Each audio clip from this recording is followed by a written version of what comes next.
Hát én igazából úgy találtalak meg benneteket, hogy itt a környéken lakom, és rengetegszer eljöttem itt a Kidakat mellett, és ami akkor volt kint, mint a konyha, arra gondoltam azt, hogy úristen, annyira szeretném, hogy egyszer egy ilyen stílusú hangulatú konyhám lenne.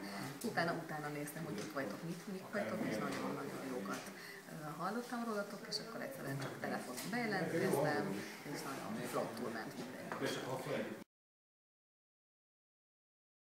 És lett ilyen konyhád, amilyet szerettél volna? Lett, abszolút, igen, picit más lett, mert utána nyilván a saját ízlésemre, meg a saját konyha típusomra szabtuk, de abszolút profi, és nekem ugye profi konyhára volt szükségem, hiszen ebből élek, úgyhogy abszolút álomkonyhám lett, igen. És mi az, amit a legjobban szeretsz ebben a konyhában, hogyha csak egy dolgot kellene így kiemelni? Hát van egy hatalmas nagy konyhapult, ami nekem a fő munkafelületem, igazából ott mindent ott írok, ott főzök, ott ülök mellette és ott gondolkozom, meg van egy gyönyörű fűszerpolcom, ami ilyen besüllyesztett gipszkartonos műfaj, amit én tudtam, hogy körülbelül hány fűszert szeretnék oda majd besugasztani, és az nagyon-nagyon emblematikus, és az lett igazából az első szakácsodében címlapja.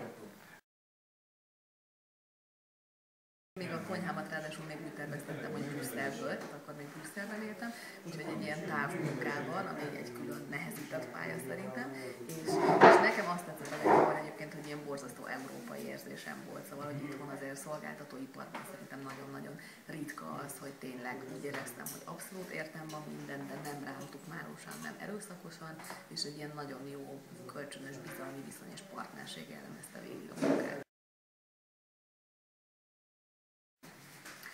Az, hogy megbízom benneteket, az gyorsan, tehát gyakorlatilag én nem is tárgyaltam másról, utána a kivitelezésnél egy picit mérlegeltem, de azt, hogy veletek fogok dolgozni, az nem volt mit mérlegelni.